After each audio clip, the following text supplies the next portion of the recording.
Welcome to Your Voice, a New Jersey public policy program of the Unitarian Universalist Legislative Ministry of New Jersey. UULMNJ is dedicated to providing a voice for justice, equality, and compassion, and to raising the ethical and moral questions related to our state's social and legislative issues. My name is Reverend Craig Hirshberg. I am the Executive Director of UULMNJ and host for this program. The series of educational programs will explore important social issues facing New Jersey, including economic justice, mass incarceration, environmental sustainability, immigration, and many others. Today, we are exploring economic justice through the lens of affordable housing and the dynamics of poverty and how we may advocate for change. Our guests are Joyce Campbell, Associate Executive Director for External Affairs for Catholic Charities. Joyce is also the Vice Chair of the Anti-Poverty Network of New Jersey and is a licensed clinical social worker. She has over 30 years of professional experience in community social services, mental health, and healthcare environments. And she has dedicated her career to reducing the impact of poverty on families and individuals. Our other guest is Reverend Eric Dobson, co-founder of Open Communities and the founder of Planting Seeds of Hope. He is the outreach coordinator for Fair Share Housing Center, and he has extensive experience working with diverse communities. He specializes in interfaith outreach, tackling issues that address the interconnection of race, ethnicity, and socioeconomics. I want to thank you both for being with us today. It's a delight to have such experienced and knowledgeable people to be on this show. Thank you for the invitation. Yes. I'd like to begin and ask each of you to just tell us a little bit about your understanding of economic justice and poverty concern. And maybe we'll start with you, Reverend Dobson. What are your thoughts about poverty and economic justice? And are there current policies that you think entrap people in poverty? And based from what you've learned in affordable housing, are there systematic problems that are creating one from not being able to find a path out of poverty? Yeah, I think one of the main things that happens when we're dealing with those who are trapped in poverty, I call it trapped in poverty because they're trying to find ways to find housing that's affordable for them. Housing where they're not using most of their income to pay for housing expenses. So here in New Jersey, there are particular ways that we have done historically and trap people in poverty in New Jersey is use zoning to exclude low income, moderate income, or working class folks to move in higher opportunity neighborhoods. So what we try to do is explain to people the importance of dealing with zoning that excludes people, dealing with zoning that discriminates against low income seniors, special need individuals, moderate income folks who simply are being priced out of New Jersey because the cost of living, the cost of housing is so expensive.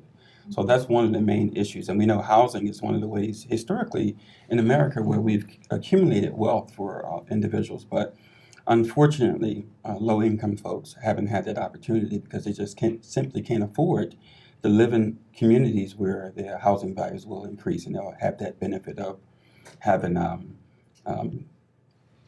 accumulated wealth through upward mobility. So that's one of the struggles here in New Jersey. And I would say that's a policy. Exclusionary zoning is a policy that keeps people trapped in poverty. Mm-hmm. And any other things that you could say might be preventing a path to poverty that might be? I think one of the other areas of prevent people from a path out of poverty is particularly segregation. I think that is the biggest problem here in America and New Jersey, period. We are a segregated society, segregated economically, socially, personally. And so that, in many ways, is one of the things that we've talked about this in years past about ways to deal with segregation. And many people here in the country think we've desegregated. But there's a difference between desegregation and integration. Mm-hmm. So desegregation are laws that outlaw, laws that instituted to force people to not exclude people based upon race. But integration is really a choice for people to make a decision and say, you know what, I want to live in integrated communities. I want to work with those who are from different race, different ethnicities. I want to worship with people of different ethnic groups. I want to socialize with them. I want my kids to interact with those. I want my kids to be educated in integrated schools. Mhm. And unfortunately, we haven't made that choice in this country. Some communities have, and particularly a community not far from here. Glen Acres is a community who have done that. South Orange, Maplewood has a community, has intentionally integrated. Westmont area in Philadelphia. But here in America, we haven't really tried integration. So we've desegregated, but not tried integration. So that left many of minorities, people of color, low-income folks, trapped into communities where they are highly concentrated in high poverty areas. And so that's part of the problem here in America. And it's very expensive to live in a country that continues to segregate its society. Expensive to live in wealthier communities, and expensive to keep all the services and the things that we have to keep, to allocate resources for, whether it's high crime, whether it's healthcare, whether it's all those things that come, the social issues that comes with high concentrations of poverty. It costs us, this country, a lot of money, opposed to a more economical way is to create integrated communities. So. Very good points. Joyce, I'm going to ask maybe your turn now just a little bit.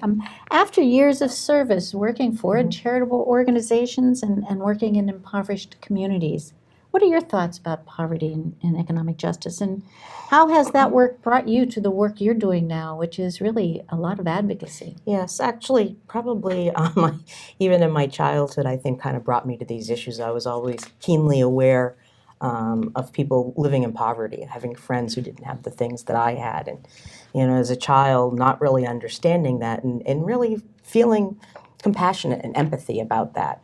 And I think that's probably what led me to a career in social work.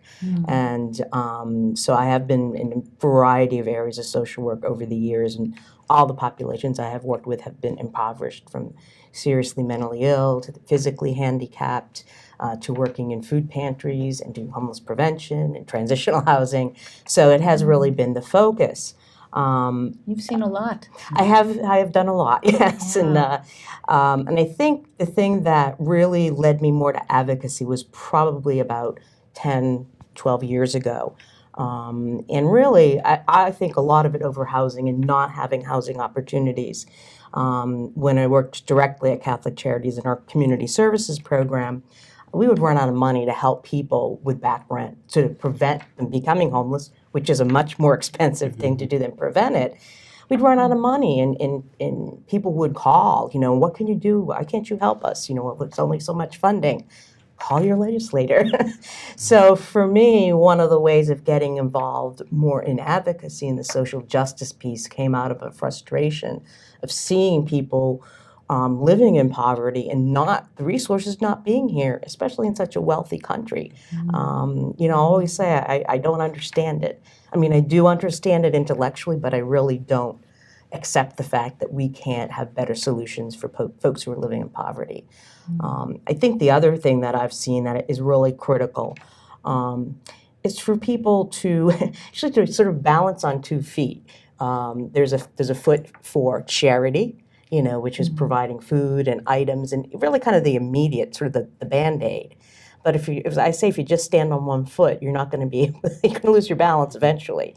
So really the other foot, of social justice is really taking a look at further down, not just writing a check, but what is going on in our society? What are the policies? What are the structures? You mentioned several things, in terms of integration, desegregation. What have we done over the years, and how have we continued to perpetuate some of the situations by policies that we make? So it's a balance of both. We can't stop doing the charity, but really try to help to move people onto the other foot as well. I think it's scary for people, but I think that once they learn about what it means to advocate, it's not as scary anymore. Could you go in what you mean by scary? How do you think it might be scary? Well, I think, and I've seen it in lots of places, that, I don't want to be involved in politics. And the word politics really is about the art and science of government. I mean, it's gotten all these negative things attached to it, certainly in most recent years, or people also think about politics as lobbying, which it's really not. And advocacy is used to help influence policy, but it's used in a way to educate and to inform. That's really, and to tell the story. I have to say that's probably the biggest thing. Tell the story, either very impactful if you're someone who's lived in poverty or had trouble getting housing that's affordable, to be able to tell their story, to talk about the numbers of people that don't have that. That's just primarily what it's about. So it's really not very scary. I know when I first started, I was kind of intimidated about, talking to elected officials, and no longer. Yeah, they do listen. They need to hear our voices Right, too. I think exactly. that's the other thing, that they can kind of sometimes live in an area where it is just politics, and they need to hear the human side. I was going to ask you, Reverend Dobson, we were talking about different stories. Well, there are different kinds of affordable housing. I wondered if you could go in a little bit about what are the distinctions and different kinds of affordable housing, and who best fits into which of those distinctions, kind of thing. Yeah, I think when you hear the term affordable housing, all type of images or ideas come up. Affordable housing encompasses what we call Section 8 housing, which is a voucher program administered through HUD that gives it to each state. So the Housing Urban Community Development gives it to each state, and they administer it as a voucher program. Vouchers allow people to make a choice to whether they can move around to to find residents that they like in different communities. Then you have the low-income housing as well. That is usually for those who are working, who are not making enough to afford rent. And sometimes you have people on fixed incomes like seniors, as well as special need individuals who are considered low-income individuals as well. So those are the different types of housing when we talk about affordable housing. And the term affordable housing, it gets very confusing because people seem to think that it's just for low-income people, minorities, but it's actually affordable housing, particularly here in New Jersey, depends on the area median income. So depending on what county you are, what county you live in, teacher, firefighter, a policeman can qualify for affordable housing. Affordable housing is just a term used really that says housing that's affordable. And that's really that in a nutshell. So sometimes this is misperception about affordable housing is just for low-income folks. Well, it's actually for working class individuals. It's really designed to allow those who live in their communities, who work in the community, also to live in that community. So it could be a teacher, a firefighter, it could be a librarian, someone who wants to live in a community where there's high opportunities, good schools, safe neighborhoods, and so they're afforded the opportunity. So it's not as what some people would think. There's a perception, sometimes a negative stigma around housing that's affordable. So depending on what region you're in, you can be a working class individual making decent money, but really can't afford to stay in your community. So then, you would apply for affordable housing. That's kind of ironic, but yes, housing that's affordable for me to stay, to live and work in my community. So. Well, I think, Joyce, and you can correct me if I'm wrong, but I remember a statistic that in order to afford a moderate or a modest two-bedroom apartment in New Jersey, you need an income of $65,000, I think. I think it's close to that. Yeah. In the state, it varies again because of minimum income. But there is a group, the National Low Income Housing Coalition, that each year puts out an out-of-reach report that figures by state and then by county, what does it take in an hourly wage to comfortably afford to rent a two-bedroom apartment. And when you say comfortably afford, it's the same as the affordability, which is 30% of your income. And so many folks are what they're called housing burden because they're paying 50, 60, 70% of their income, which then sets off a whole thing for them in terms of, okay, well, now their car is broken and this and that. And I have to say, I mean, since I started at Catholic Charities, I started there in 1996, and we had so many people I thought coming into the food pantry, and I'm like, why is this happening? And to me, it's very clear that the lack of housing that people can afford and then pay for all their other expenses really drove them there. And unfortunately, those numbers have only increased. So I think that, it's really being realistic about what does it take to live in the state of New Jersey. And there's several reports that have figured that out, but it is frightening to think of the hourly wage because in New Jersey, it's almost now up to 3 times the new minimum wage. I don't think anybody has the physical capability to work 3 full-time jobs. Yeah, that's so true. Yeah. Well, wouldn't housing be affordable if more people, if they had more education and training and earned more? I mean, is that the solution, or how does it work? It's a very nice idea to think that everybody would be trained and educated to have jobs to make enough money to afford living here in New Jersey. However, that's not really reality. And part of the issue is, and Reverend Dobson, you had mentioned, people wanting to live in their community, teachers, firefighters. They're not paid enough to do that, but we need them. We need everybody. We need fast food workers. And just because you're working at a job that is not given the value monetarily as others doesn't mean you shouldn't have a nice place to live and have a roof over your head. So I think that it's good to have those programs for people who can do that. But if somebody works really hard taking care of my child in a daycare center and loves their job, they should be able to still afford a place to live. Yeah. And New Jersey is lacking a lot of this kind of housing. Yes. We're just really not meeting our responsibilities. Yes. Yeah. Some people say that investing in reducing poverty could actually spur our economy. Do you believe that? Yes, I do. Tell me how does that work? Well, I think it kind of starts when you talk about some of the things when you don't invest, say, even in affordable housing, more people are homeless. Homelessness costs much more. Several years back, when we did some advocacy work to establish the state rental assistance program, I remember at the time, quoting some figures that for emergency shelter for a year, say, was like $25,000. Transitional housing was, say, $16,000. A voucher was like $7,000 or $8,000. And the stability that it would lead to is great. So then you have money kind of freed up.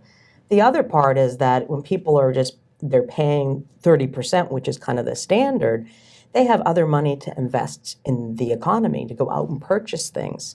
When people have SNAP, which was formerly food stamps, every $5 that they spend in those doubles what goes into the economy.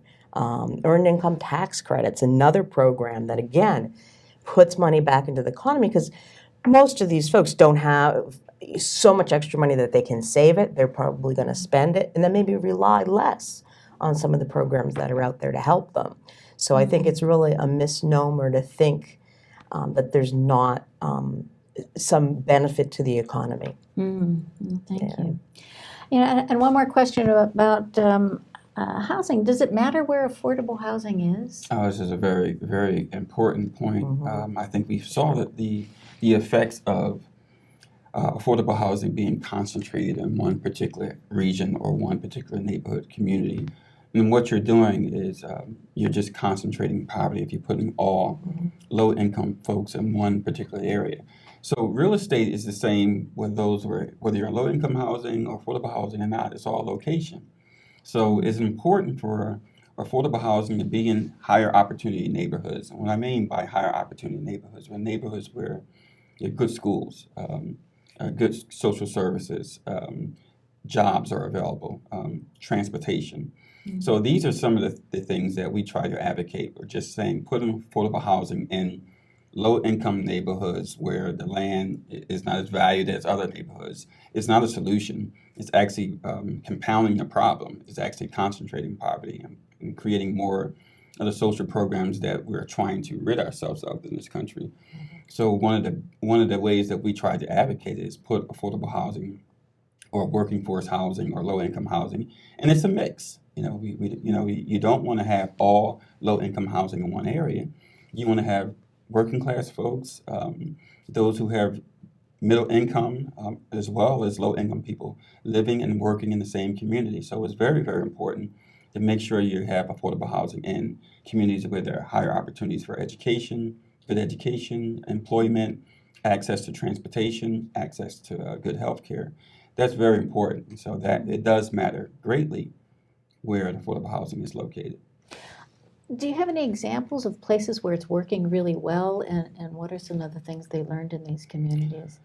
It's a great question because New Jersey has several communities that I mentioned earlier. One community, South Orange and Maplewood, has intentionally integrated their communities and wanted to make sure that community is a community that keeps all the working class, middle income, low income folks working together, black, white. It didn't matter what ethnic group you were from. It was important to keep a holistic community together.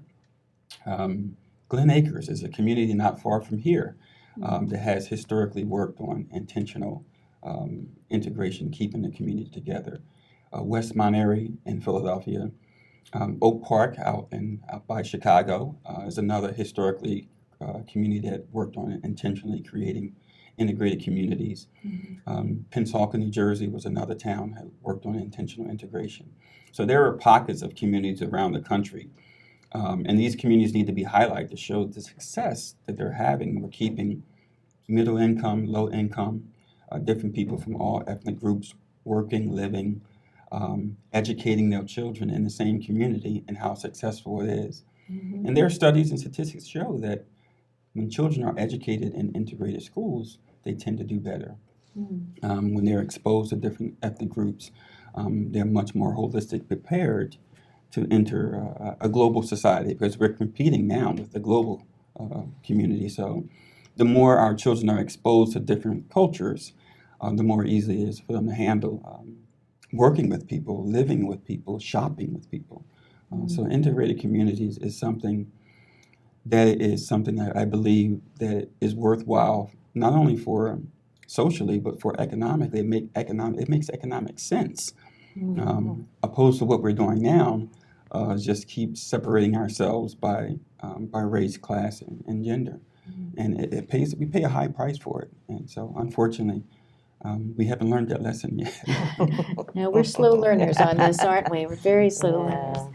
Well, one thing I have, my final question for both of you, and this is a big one. You know, we're doing these programs to help people understand what the issues are so that they can go out and advocate in some way.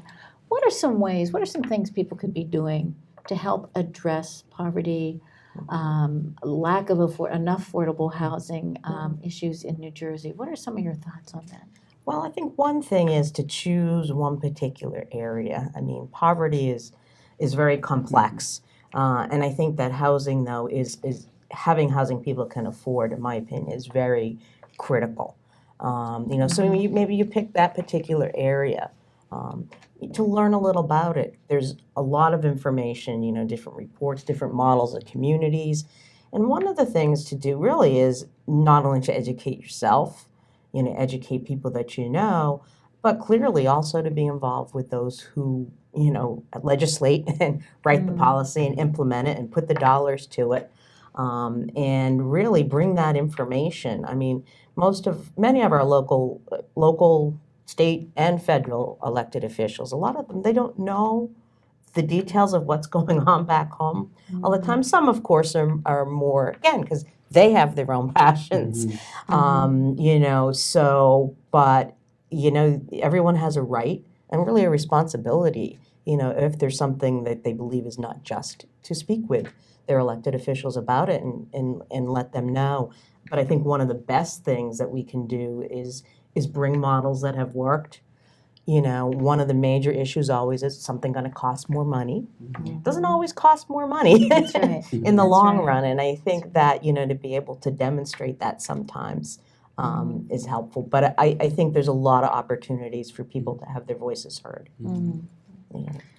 I would agree with Joyce, and I think it's important for people to educate themselves about the true facts and not listen to propaganda that's out there. Like one of the things that people say, well, it costs more to do affordable housing, when actually towns don't pay for affordable housing. There's an affordable housing trust fund that developers pay, so the taxpayers don't pay for affordable housing. There's already resources there to cover the expense of affordable housing. So, could you explain that a little bit more? Sure. When a town wants to do affordable housing, or a developer comes into town, that developer, whether he's building a new supermarket, a new Home Depot, Best Buys, whatever it is, in order to develop that particular building he's building, he pays an affordable housing. He pays into the trust fund. So part of his fees goes into a trust fund to build affordable housing. In New Jersey, we have millions of dollars in the Affordable Housing Trust Fund, almost $250 million currently in New Jersey's Affordable Housing Trust Fund that is there to build affordable housing. New Jersey has just been finding ways not to do it. So that's why we have a problem of a shortage of housing that's affordable, because New Jersey just doesn't want to do it. So regular communities, local communities don't pay for affordable housing. The developers pay for it. So that money is there and the resources is there to do it. And so those are some of the things that people just inform themselves about the true facts, and not assuming that what they hear on television or what they hear on the news, or even that their local mayors may not know indeed how much money their community have in their affordable housing trust fund. Sometimes our mayors are, elected officials, they work 2 jobs. It's not their full-time job, so they're not sure exactly what's going on in their own coffers. So sometimes it's just asking the right question. And when you get an answer, to dig into that answer, because it's not necessarily what they say, the devil's in the details. So those are some of the things I think people just try to get more informed about these issues and not assume that what you hear on the news is correct. So what we're saying is that it's important to educate ourselves. It's important to advocate to officials. I also think it's probably important to organize, to connect with other like-minded people who are just as concerned as we are about poverty and affordable housing in New Jersey, and really create coalitions even that would help. Yes. Yeah, no, actually, I'm glad that you mentioned that, because we do have an anti-poverty network in the state that really brings together, I think we have close to maybe 100 different organizations who are involved in really kind of, because it's a complex issue, trying to look at a variety, of issues that make up poverty, problems with housing, hunger, education, a variety of them. So that is a group that's clearly ready organized, at least statewide, but I know a lot of organizing that's effective really takes place on a very local level as well. So. Well, I think we've just about run out of time. I want to thank you both so much for helping us understand the issues of affordable housing and poverty in New Jersey. Clearly, these issues are more complex than we could ever cover in one series, one program, but I thank you for at least beginning to educate the public about it. We hope our listeners will continue to educate themselves and become more involved in eradicating poverty as well, and bringing about a more just economic society. Through the collective actions of concerned citizens like those who are seeing this presentation, social change can happen. And so we join us, please, in making this change possible. These programs are services of the Unitarian Universalist Legislative Ministry of New Jersey, a nonprofit, faith-based organization supported by Unitarian Universalist congregations throughout the state. For more information about this and our other advocacy programs, please go to www.UULMNJ.org. Thank you.